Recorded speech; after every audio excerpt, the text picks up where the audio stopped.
With 3 million members searching, SingleMuslim.com proudly sponsors Single Muslim Live.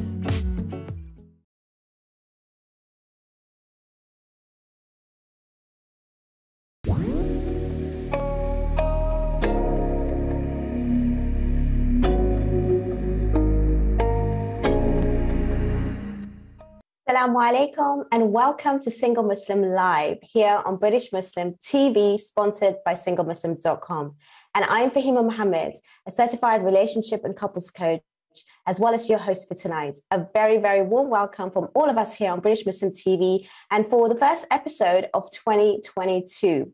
I want to welcome all of you if you're streaming live on Sky Channel 752 or Facebook or Twitter.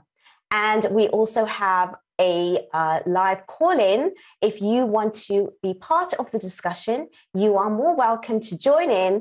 And that number is 01924 231 083.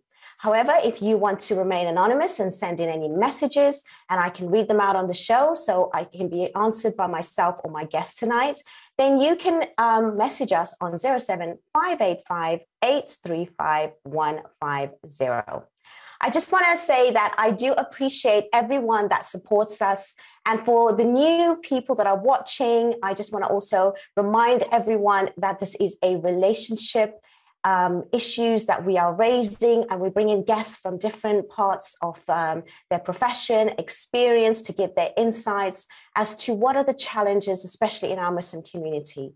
And even though if some of the topics may be similar, it's because everyone has a different perspective. And we just want to make sure that we open up different conversations for people to actually help them through their, issues, especially around challenges. And tonight we have an amazing guest who is very experienced with regards to dealing with marriages, especially the ones that do not end in a very good way. And we have with us tonight Mr. Javaid Iqbal. Assalamu alaikum. How are you? Wa alaikum assalam. Alhamdulillah, I'm good. How are you? Very well, thank you. I also want to say, as much as we love the supporters from our viewers, the show would not be, the way it is unless we have guests like yourselves to give up your time, your family time, your work, and to be on the show with us, to actually give us all the information that you want to share so that people that are watching can hopefully learn from it. So thank you so much for being with us today. Really appreciate it. Before we actually move on, can you tell us a little bit about yourself and the work that you do, the profession that you're involved in? Because I think it's really interesting so that we can actually have a start as to where we're going to head with this discussion. Yeah, my name you already know. My company is called Clear Sky Legal Services. We deal only in family law, so we're a family law specialist, predominantly dealing in divorce, separation, Children's Act matters, and matrimonial finances, and also Islamic divorce. So we've been doing it, I've been doing it for about 15 years or so. And we're not a firm of solicitors. I've got to mention that. We're actually a legal services company. So we basically help, assist, guide, can do absolutely everything. But we're not classed as solicitors. We're a legal services company. That's very important for legal reasons. I need to say that. But yeah, so we've been operating now for about 2.5 years, and it's been absolutely brilliant, to be honest. You get to see a lot of things, which I'm sure we'll discuss, different people, different personality types. And yeah, it's just, it can be hard work, but it's absolutely brilliant. I love it. I think what you do is so valuable in the community, because we do need people like consultants to actually help us and guide us through the process. Someone's going to actually, understand also our values, our culture, and our beliefs, as well as direct, people in the direction that they require, especially when they're going through such challenging times.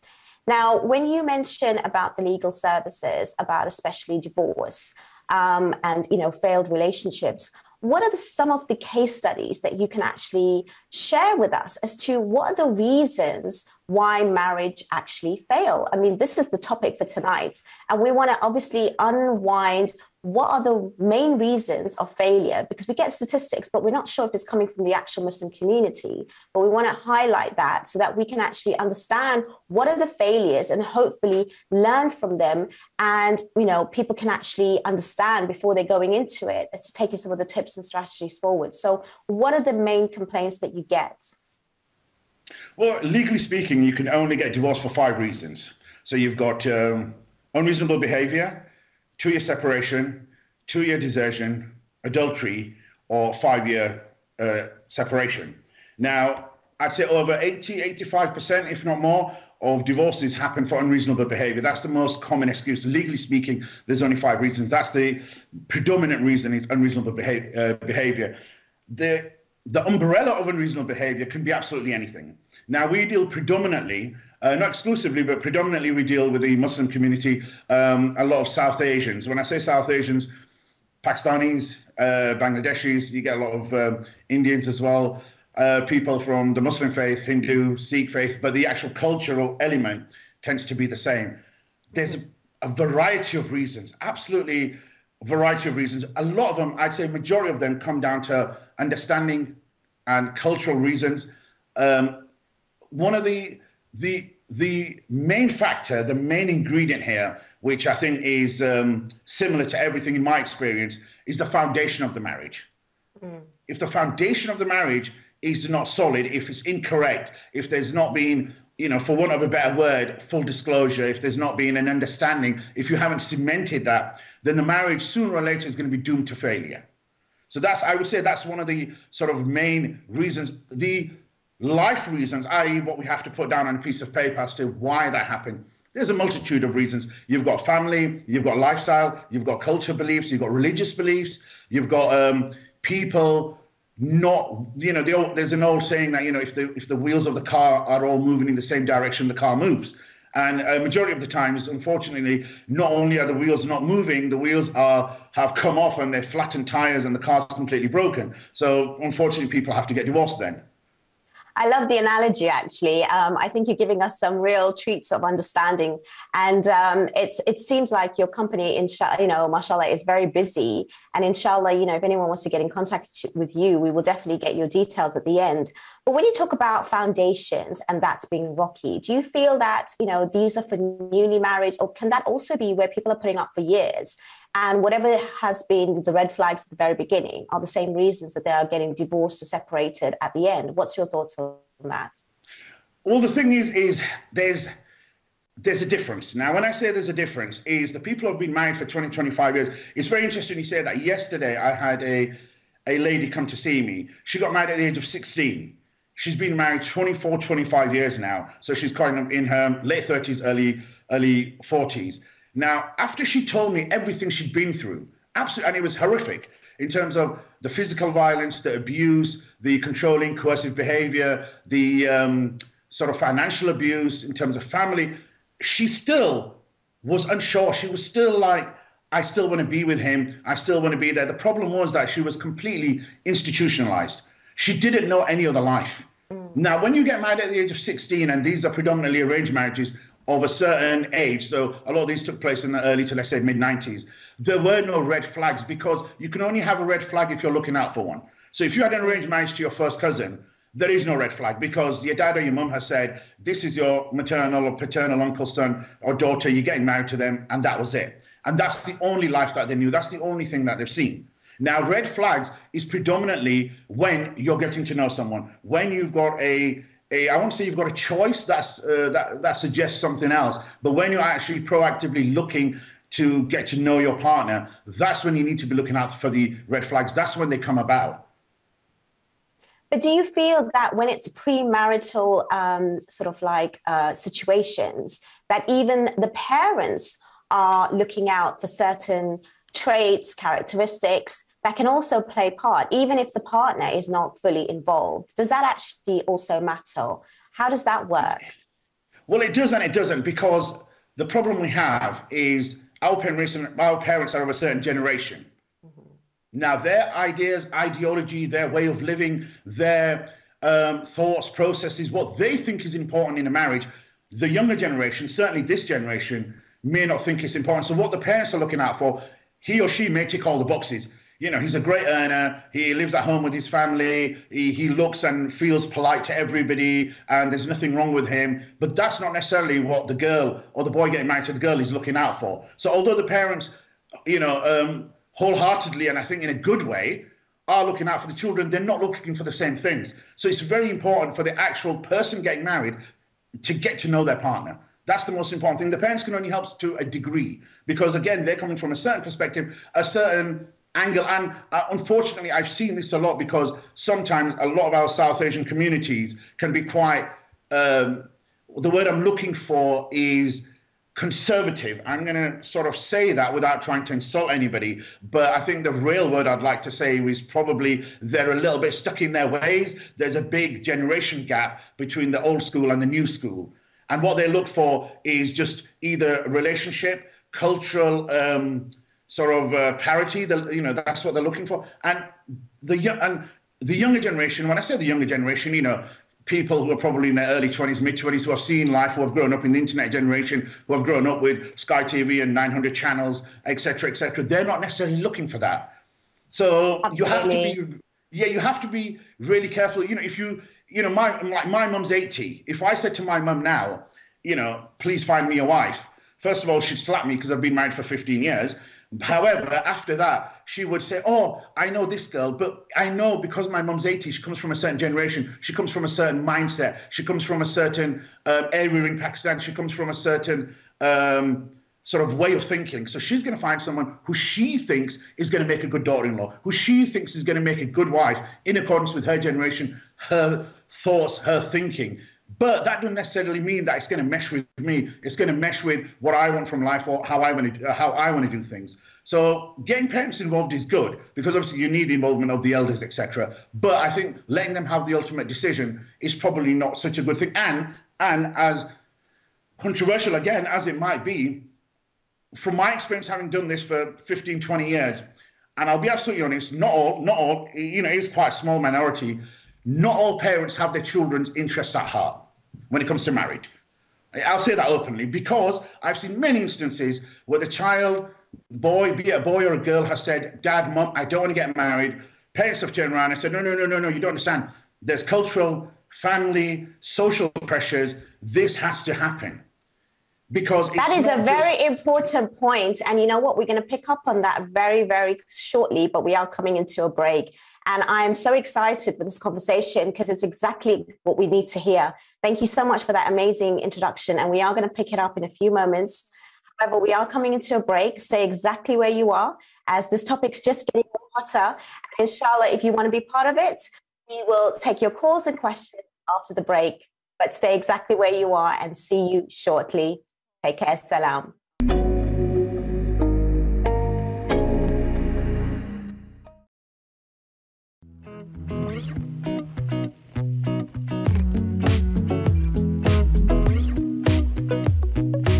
With 3 million members searching, SingleMuslim.com proudly sponsors Single Muslim Live.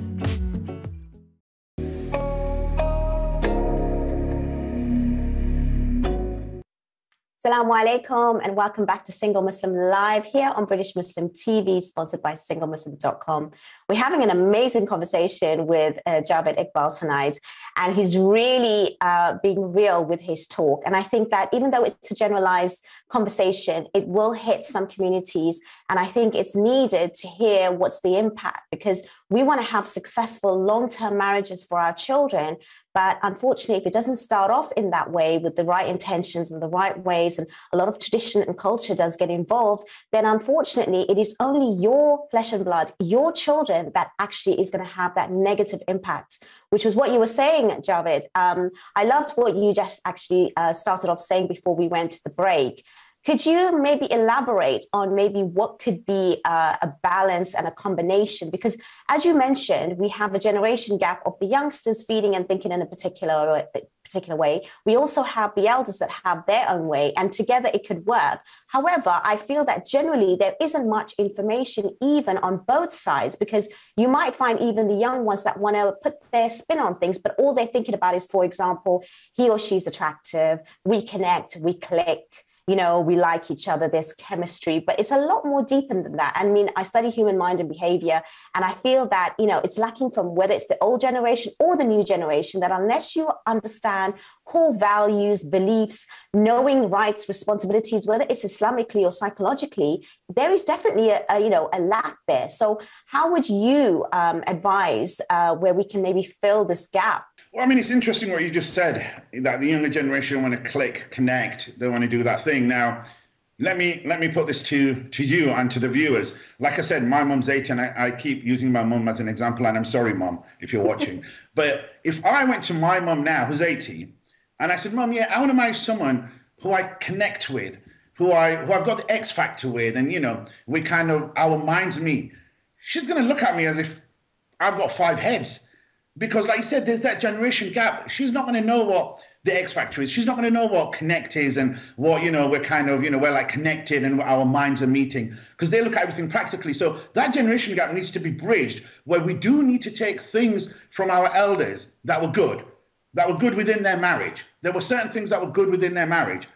And we need to obviously put our own a sort of spin on it. But the spin we put on it, the issue we have is sometimes, and I get this a lot, is that sometimes the youngsters are a little bit lost. When I say youngsters, and again, I don't mean that in a sort of derogatory manner, but i.e. people who are looking to get married, or the sort of younger generation, the new generation, is that they can be a little bit lost because they don't have a precedent. They don't have a precursor. They don't have somebody who's done that before, a lot of them. So the only marriage they've seen is their parents who got married, let's say, in an arranged marriage. One parent is from abroad, one parent is from here. They've seen a certain marriage, they've seen a certain setup, and they don't know anything else, and they've been brought up with a certain mindset. So I think a lot of it is trying to change the mindset and trying to change the sort of way of thinking. The generation gap needs to happen where the parents need to explain to their children that, listen, our generation was different. Our parents wanted something else.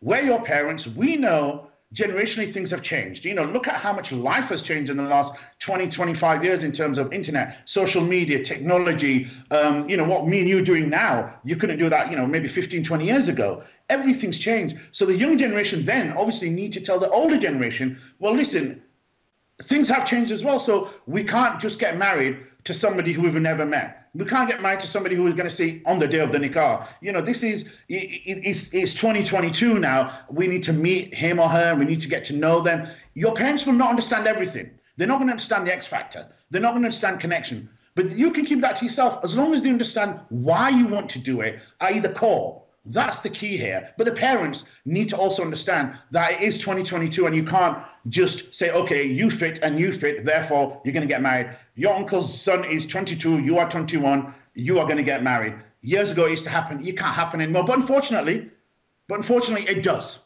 It does, and that's a travesty. I think in this day and age, considering we're 70, 80 years into the immigration experience, when our sort of forefathers came in the 50s or the 60s, 70 years later, we're still stuck in that sort of mindset is a little bit frightening. And what's interesting is in my client base, I've got a lot of ladies who are in their mid to late 40s, and they're all getting divorced. And I kind of, you kind of look at a pattern, you look at something that's like a chart or something. You look at it and think, okay, what's this pattern? And it hit me that what actually happened is all these girls had an arranged marriage 30 years ago. And the people who arranged the marriage, i.e. the girl's father, the girl's mother, her father-in-law, her mother-in-law, they've all passed away now. The children have all grown up, they've flown the nest. So this woman now who's 47, 48, who's been married to this guy for 30 years and vice versa, is looking at him going, well, hang on a minute, the very people who got us married, the very foundation that this marriage was built on, i.e. relationship between your father, my father, or your mother and my father, however it works, then people have gone now. So what is actually holding us together? There was a point where it might have been the children. The children have all grown up now. So what's actually keeping me and you together? What's our relationship? Mine and yours personally. Tariq and Bushra, I'm using generic names. Tariq and Bushra, what's keeping us together? Bushra looks at Tariq and goes, nothing really, because I'm not scared of my parents or my in-laws anymore because they passed away. The kids, I was scared I might be alone and I might have to raise these children in the 90s and the early 2000s. They've all grown up and married. And Tariq's looking at Bushra going, why do I want to stay married to you? I fulfilled all my duties. And boom, they've gone. But had they had that solid foundation based on friendship, understanding, trust, getting to know each other, the connection, the meshing, the kids have grown up, the parents have passed away. They have their own relationship that can survive any seismic shifts in life. They can still survive it. That's where you need to get to, where you've got your own foundation between you, your wife, or the wife between the husband. Very interesting that you say that, because I have a different take, to be honest, because I think that marriages in the past lasted because maybe there was more tolerance and it wasn't as easy to accept divorce. Whereas maybe there's still similar problems, but the mindset has changed, and also women's roles have changed, where it's, even though there's still a stigma, but to be honest, people are quite okay now to say that, I actually want to have this divorce, where it's not so much of a shame as it was before. What's your thoughts on that? I agree to a degree, but I think your reason is correct, but I think there's also a multitude of reasons, because I know for a fact, and again, I'm sorry, Mum, but like, let's say in the 1970s, if my mum decided, my mum's going to kill me, honestly, right? If my mum in the 1970s thought, I'm going to leave his dad and I'm going to go, where's she going to go? She comes from a village, she's uneducated, she lives in a family structure, she's got no earning capacity, she's got absolutely no life skills, she doesn't speak the language. So there was a complete lack of option. So it was like, you know what, it's do or die, I'm just going to stay here. The other thing was, again, like I said, you had this family structure, you had this community structure that kept people together. Because, and you'll know this as well, is a lot of South Asian families, especially the ones predominantly that come from Pakistan, is we don't just do one marriage and one marriage. We don't have one guy get married to one girl. They'll be like, I've got a guy, I've got a brother, and I've got a sister. You've got a brother and a sister and a sister, and you've got a brother and an uncle. Let's all four of us get married. Let's all intermarry, and we'll have 6 weddings in one day. And what tends to happen is that is almost like a weave. That weave, when it's twisted, it stays tight. So what they do is they just, them kind of marriages, because what you would say is, if you're going to leave my sister, I'm going to leave your sister. I genuinely had a case, this was years ago, must have been like 2011. A gentleman come to me with his, he came to me and he said, I want to get divorced. And I said, okay, that's fine. Come tomorrow, bring your documents, etc. So he come the next day and he brought this lady with him. And I said, who's the lady? He said, well, that's my sister. And she was married to my wife's she was married to my wife's brother. Now, because I've left my wife, her brother has now left my sister. Yeah. I thought, that's not good, but I've got 2 clients now. Brilliant. No, I didn't think that. So I thought, double the money. So, but it was like, wow, just like that, on a sixpence, you've let my sister go, I'm gonna let your sister go. So there's that. Other things, like I said earlier, society's moved on. Predominantly the girls have educated themselves, they've become more independent, they've become more savvy, they've become more, I would say, streetwise. They don't take any, for want of a better word, crap or less of it. So that kind of, what they call sabr almost, or sort of, I'm just going to put up with it. Sabr is different to putting up with abuse. There's a big, people misuse the word sabr a lot. In our community, Islamically, they misuse the word sabr. Sabr doesn't mean stay there if you're unhappy, stay there if you're being abused, stay there no matter what. No. You're just being abused. Sabr means have patience that God has got a better plan. Have patience where you think things might change. Believe, but don't believe where there's nothing there. There's absolutely nothing there. And I think our elders had that, where they just went, no, we're just going to stay here. It doesn't matter. This is what happens in marriage. Ideas of marriage have changed. What should happen inside a marriage has changed. So I think all these things, that you are correct, but there are a multitude of reasons as to why things have changed. Well, that's why you're here tonight. And honestly, even though it's a serious conversation, I love the take that you have. I love your character as to how you describe it. And it is real. And that's why you're here tonight. And I'm so grateful. But the thing is, we are going to go into a short break, in a while. However, if you do have your take, if you do have your story, if you want to share it tonight, please do so. We have an amazing guest tonight who has so much experience dealing with these issues. And there's definitely help. There's help out there for myself and my guest. Please call in if you wish to do so. And we'll be taking more of your questions as well as sharing more insights. We have a brilliant topic tonight. It's a serious situation that we're dealing with nowadays, where there is so much tradition, there's so much culture clashes. Parents want the best for their kids, but do they actually know what is good for their kids? Just like a few seconds before we go into the break, Javaid, do you really think that parents need also a bit of education with regards to what their children require, not just for this dunya, but this for akhirah as well, because it's a responsibility? 100%. And the only way of doing that is learning more about Islam and not bringing culture into it. Unfortunately, we have this cultural ism, and the ism of the culture overtakes everything else, absolutely everything else. And the reason I say that is sometimes when I speak to certain people and they get very religious with me, and especially some of the women, and I say, well, if your son came home and said, I'm getting married to a 45-year-old divorcee, and he was 25 years old, what would you say? And they said, oh, no, no way, you know, our neighbors would kill us. What would the community say? What would people say? And you're going, well, that's exactly what the Prophet ﷺ did. That's exactly what he did. From my understanding, he was 25 years old, ﷺ, and he got married to his wife who was 45. And she was independent, financially independent. She was a very savvy businesswoman. Imagine that happening in this day and age. And he was single, you know. So that was an amazing example. And you know what? We are going to definitely bring back more information with regards to this topic. It's really heating up here. Please stay exactly where you are. Do not go away. And inshallah, we'll have more insights, information from Javaid. See you soon. Take care and stay exactly where you are.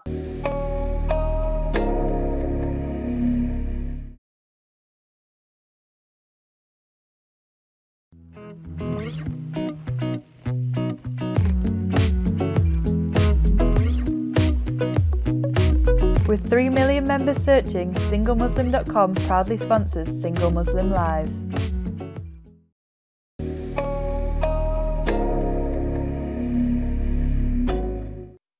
Assalamu alaikum and welcome to Single Muslim Live here on British Muslim TV, sponsored by SingleMuslim.com. I am loving the conversation right now, and honestly, it's so important that you are with us here tonight, Javaid, and you've given us so many things so far. We do have a comment which I'd like for you to sort of respond to. We have someone that's messaged saying that often due to others' involvement in the marriage, example, sister-in-laws, mother-in-laws, also our generation don't have the tolerance like our parents did. Those are the reasons why we actually have relationship breaks. What do you think about that? Yeah, I would agree with that statement. However, and this is again one of my big bugbears, but having done this for so long, the experience is other people do get involved. But again, it's the nature of the relationship. Mm-hmm. You know, unfortunately, if you're going to get married to your first cousin, or a second cousin, or you're going to get married inside the family, you're going to have family involvement. If you're going to get married from abroad, you're going to have family involvement, because chances are it was a marriage by, you know, sort of the elders. So they're going to have a piece of the pie now. They're going to have their pound of flesh. They're going to say, well, you know, we're the ones who arranged this, therefore we have a right over this marriage.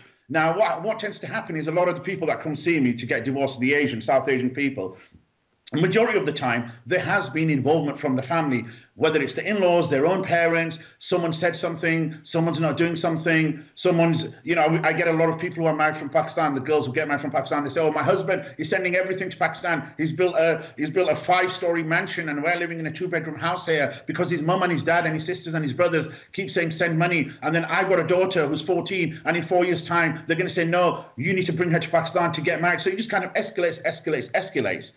Whereas if you set a boundary line at the beginning, if you set a boundary line, you won't have what I call a marriage by committee. I mean, you know, a lot of these marriages are like a council meeting. Something happens and there's a meeting and they call 10 people and it's the girl's brothers and the girl and her dad and her mom and the two people who are married, let's go back to Tariq and Bushra. Yeah, so Tazi and Bash, you know, they just sat in the middle going, well, it's got nothing to do with us. I'm going to let my brother and I'm going to let my, you know. And it's like, well, what happened to Tariq? And why do you ask them what they want? But it becomes a marriage by committee. It becomes a decision-making by committee because, again, that's how the marriage started. With regards to the elder generation had patience, I'd agree and I disagree. They had patience because that's what they were taught. They didn't have patience because it was a lack of choice. You know, it was the choice between patience and what else? Nothing. Right? Because again, like I said, you leave me, you know, again, let's go back to my mom. She's 1975, you know, she's going to leave my dad and go where? You know, we didn't have the sort of, life skills that they've got now. They didn't have a lot of the institutions they've got now. They didn't have a lot of the support structure that they've got now. Now we've got stuff like Women's Aid, Staying Put, all these organizations, you know, Black Sisters, etc., who can help women. We've got a lot of sort of these halfway houses where ladies can go who are sort of victims of domestic violence.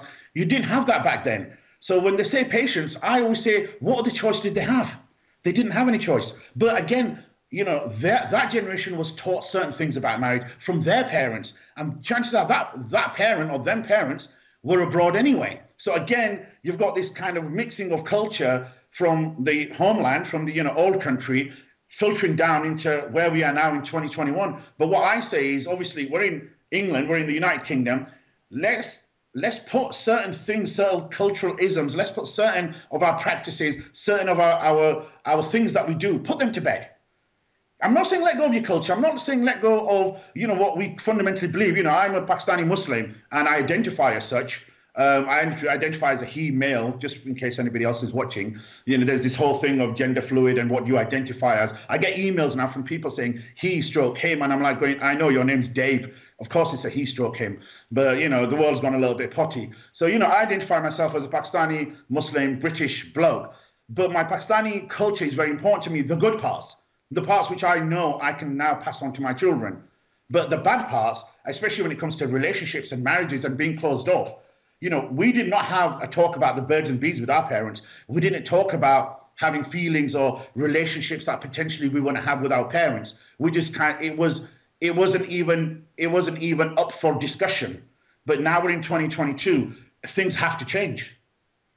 Absolutely. I mean, it's funny that you say that as well, because I guess relationship goals, like you said, has changed over time. Before it was for political reasons, even for, economical reasons. And now, we're considering, someone's feelings. But then when you are considering even someone's feelings and emotions, unfortunately as well, because human behavior does dip in and out of, just the emotion. And I guess we also have to have that balance of understanding your emotion and your desire, but also knowing what is right. And as you went back to saying that we need to understand our deen and faith more, because we do live more by our traditions. And I've witnessed it myself with some of the clients that I've coached, especially from the South Asian, like you mentioned, Pakistani background, that they live more with regards to following the rules of their traditions, regardless of, how is it that even Islamically it's done. So I definitely understand that. However, do you think that even living with your in-laws, if you were to even have these rules in place nowadays, do you feel that it can actually be done? Because if you're going to set that from the beginning, then marriage may not even happen. They might not even accept the fact that you are actually putting these boundaries and these, sort of things in place, like you mentioned. So then a lot of people are actually finding that they're not even getting married because they've got all this criteria in front of them. So how do you navigate that when you want to also have information with regards to being great with, balance, but at the same time, that balance is restricting you from getting married? Well, I mean, the thing with the setting boundaries and having conditions, it depends what they are. If they're reasonable, then there's nothing wrong with that. And also, there's two people in a marriage. You need to discuss these things. And I know a lot of people who say, I don't want to live with my in-laws. For whatever reason, for a myriad of reasons, they say, I don't want to live with my in-laws because maybe they've heard horror stories or maybe they know what their, potential in-laws are like. But again, these things need to be discussed beforehand. You need to sit down. You need to say, hang on a minute, what role does your family have in your life?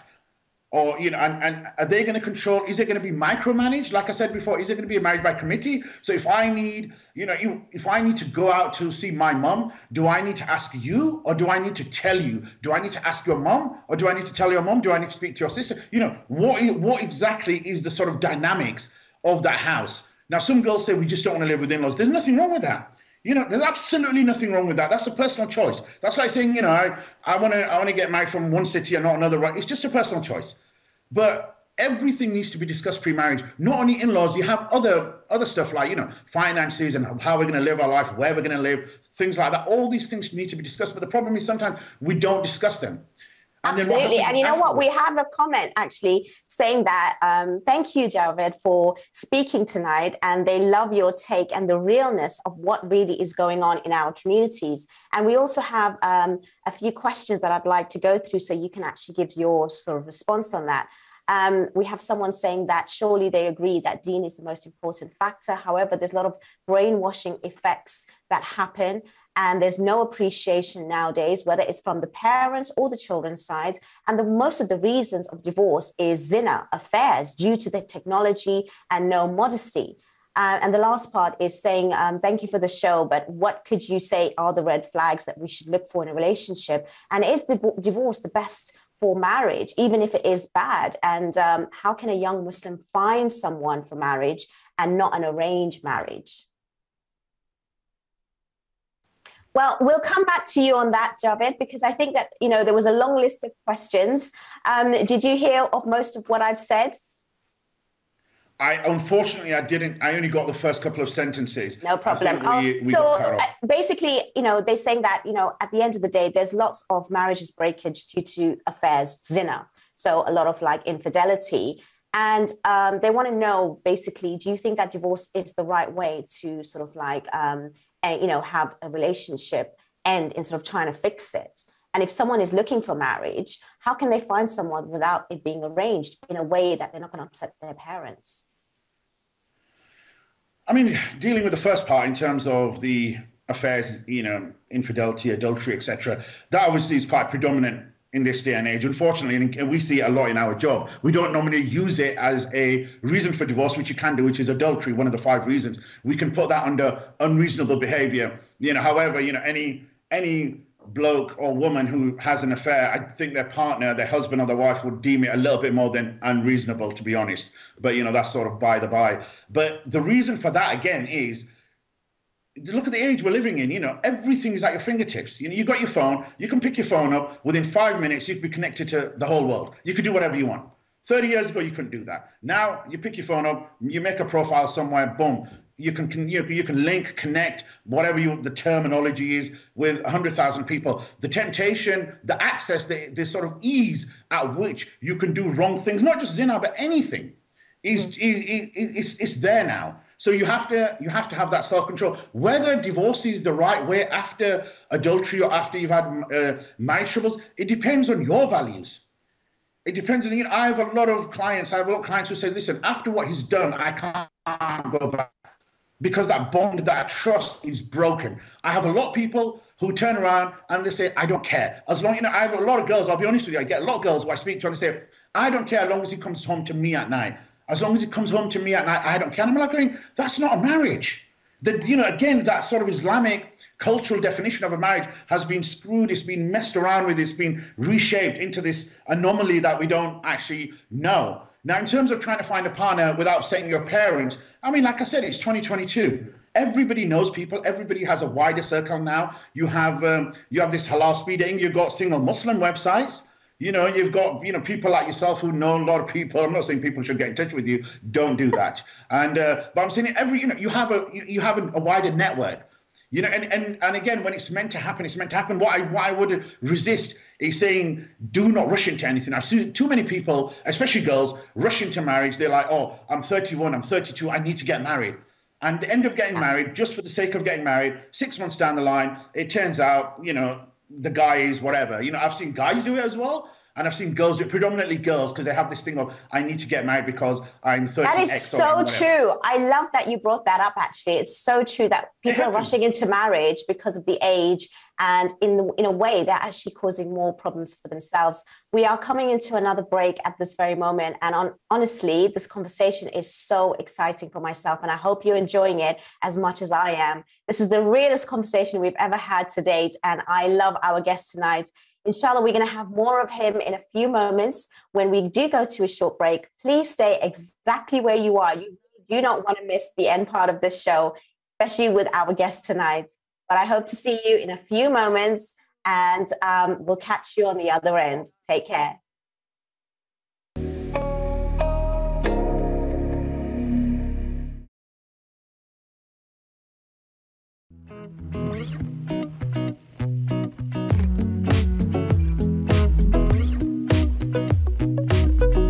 With 3 million members searching, SingleMuslim.com proudly sponsors Single Muslim Live.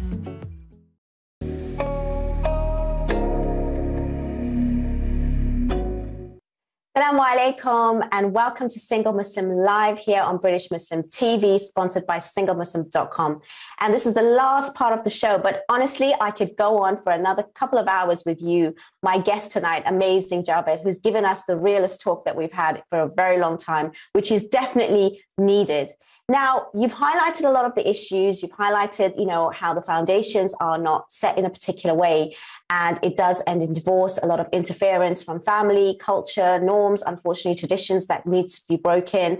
generation gap. And obviously, there needs to be more communication, understanding between parents and children.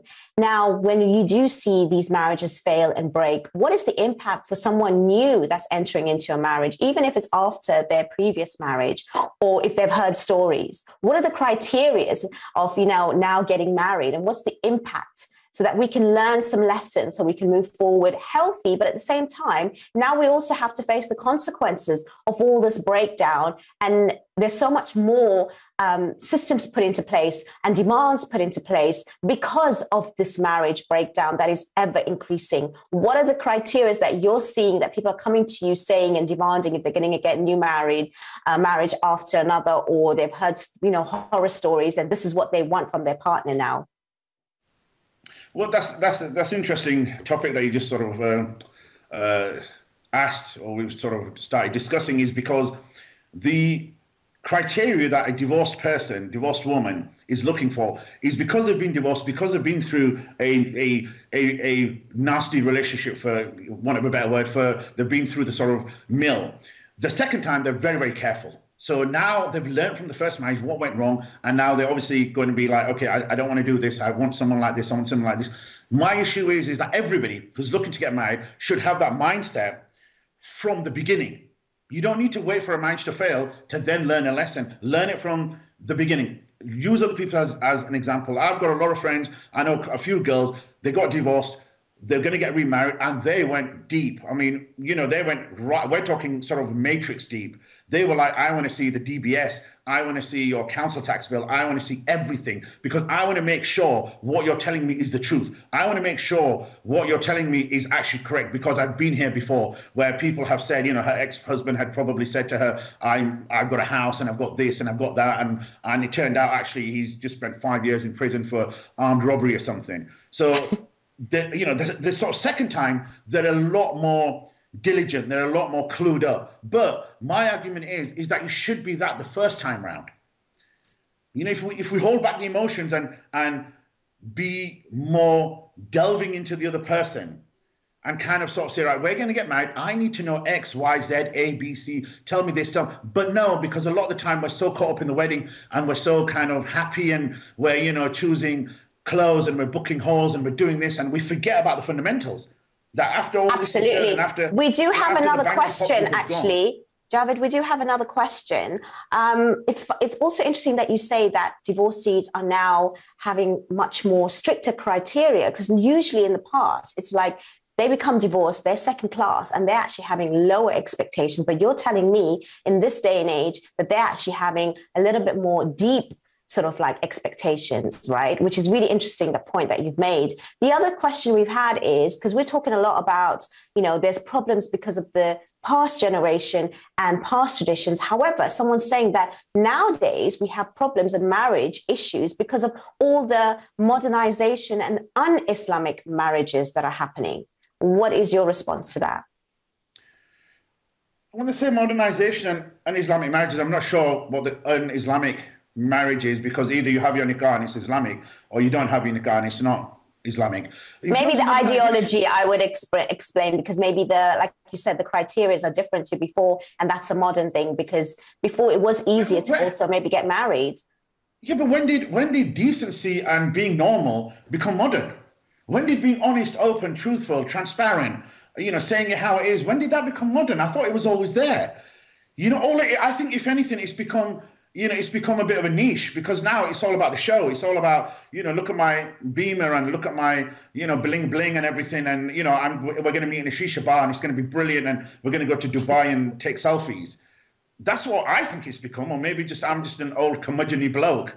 Am I making sense? The modernization, I'm not entirely sure, because the old ethics are the best ethics. Again, if you drag it back, if you keep dragging it back, we go back to Islam, which is about decency. It's about openness. It's about transparent. It's about being honest with each other. It's about looking after each other. It's about wanting the best for each other, whether it's your husband, your wife, your brother, your neighbor, everything. Where's that gone? Why? Okay, if this is what you're calling modernization, what I'm seeing on social media and in the new age marriages, where and this is the thing, is we have now, just slightly sort of diverting culturally, we have now more old people's homes for South Asian people than we've ever had. We didn't have this 30 years ago. We didn't have 25 years ago. If that's modernization, I'm not sure I want this modernization.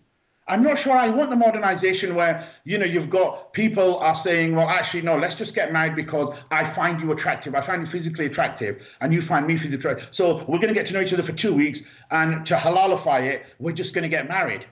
I mean, is that modern? For me, that's... No, you're absolutely right. We had another message, actually. I mean, they are coming through fast. And I guess the same person saying it's not about modern and un-Islamic. I guess he's trying to say that it's no deen Islamic practice. Well, that's also for old traditions as well as the new traditions. So I guess, you know, bottom line is, if you have no Islam, then either way, there is definitely doomed for failure. No, absolutely. Again, it's about the foundations. And if you have the foundations that are Islamic, that come from the Islamic principles, which, if I'm honest, you know, we have the best. All the religions teach them. You know, there's no religion out there that says, go kill your neighbor. No religion out there that says, treat your wife badly. But I have to interrupt you there. Sorry, I have to interrupt you there, because when it comes to even deen and Islam, we do have a lot of people interpreting their own or picking and choosing what it is that suits them. Do you not think that that also needs to be cleared up, and more conversations in the minbar, in the Islamic centers, in the mosques, and filtered to our community leaders, that we can actually have that kind of education? It's not about going to mosque just to, you know, recite Quran, but understand it, because we don't have that understanding from a young age, most definitely. No, we don't. But again, if you're a bloke of a certain age or you're a woman of a certain age, and if you've got an ideology in your head that you want to pursue, you're going to find an imam, or you're going to find a phrase, or you're going to find a ruling that is going to suit your narrative. It's not going to be the truth, but it suits your narrative. So I have guys coming to me, and I'm not an imam, I'm not a mufti, I'm not a Maulvi, I'm nothing of that ilk. But they will ring me and they say, I want to get married again. Do I need to tell my first wife? And I say, well, I don't know the Islamic ruling, but because I'm not a sheikh or a mufti or anything, but out of common decency, I think you better. And they say, okay, I'll go speak to somebody else then. Because what they'll do is they'll ring 10 other imams and 10 other people until they get the answer they want. So sometimes what happens is we start using Islam for our own narrative, rather than following the narrative of Islam, rather than following what it's actually teaching us. We want the answer we want because it suits our narrative. So we're bending it to our will, rather than us bending to the will of Islam. And that's the issue here. Absolutely. That is a great, great point. And that is so true. I'm loving everything that you're saying. And are there any other sort of like lessons that we could learn and take forward from all of the issues that you've just raised so far, so that we can round up a little bit of some of the things that maybe people can practically use, and they don't have to make these mistakes? Or if they're in it, they can maybe divert slightly and transform themselves? I would say, obviously, for the parents, speak to your children, understand them, understand what they want. It's a different generation. It's a different breed. You know what I mean? I mean, I'm 45, my daughter's 12. There's a generation gap. I try to bridge that every single day the best that I can. For the children, anybody who's getting married, the sort of potential bride and grooms, I would say get to know your partner, get to know them well.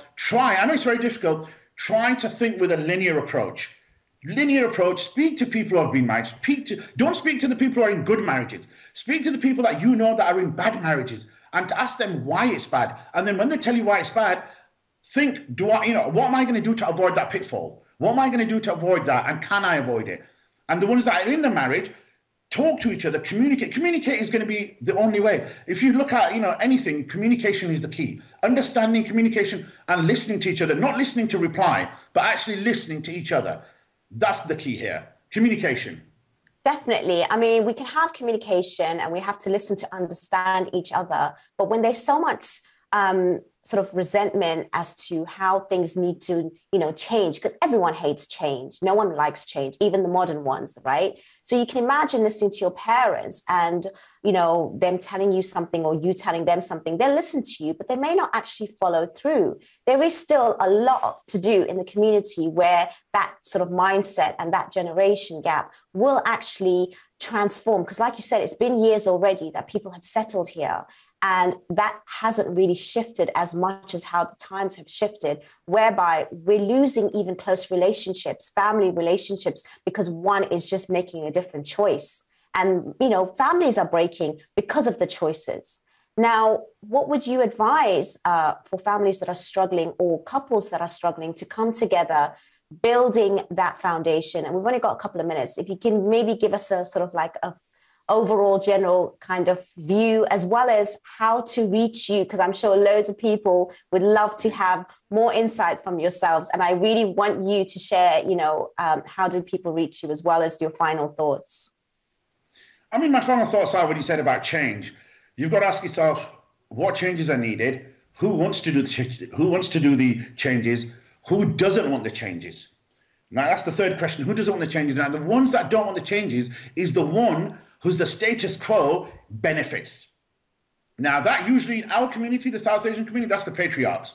So, if you're a patriarch, you don't want changes because at the moment, the system is tilted towards you. So I would say, if I'm honest with you, and I've said this many times before on different platforms, the instigators of the change are going to be the women because they're the ones who need to do it. The men, they don't need to do it as much because they're already in a position of power in our communities. In a lot of sense, they're already in a position of power. It's the women, and it is happening. It is happening. Wow, Javaid, you've given me so much information. And like I said, I can literally talk to you for another hour or two at no problem. But before we end, I really want you to quickly say, how can people reach you before we end the show, please? We've only got a few seconds left. Yeah, you can reach me. The website is www.cskylegal.co.uk. You can call us on 01274 981818, and we're very sort of active on Instagram, Clear Sky Legal, Clear_Sky. Thank you so much. Legal. It's been an absolute pleasure. No, it went by so quickly. Thank you everyone for watching, and thank you so much to my guest who's been so brilliant and superb tonight. Inshallah, we'll have more conversations like this, and we hope to see Javaid as well. Please do reach him, and do stay tuned next week, same time, same place. We will continue with more relationship issues, more topics, more guests, and I hope to see you next week, inshallah. Have a lovely evening. Take care.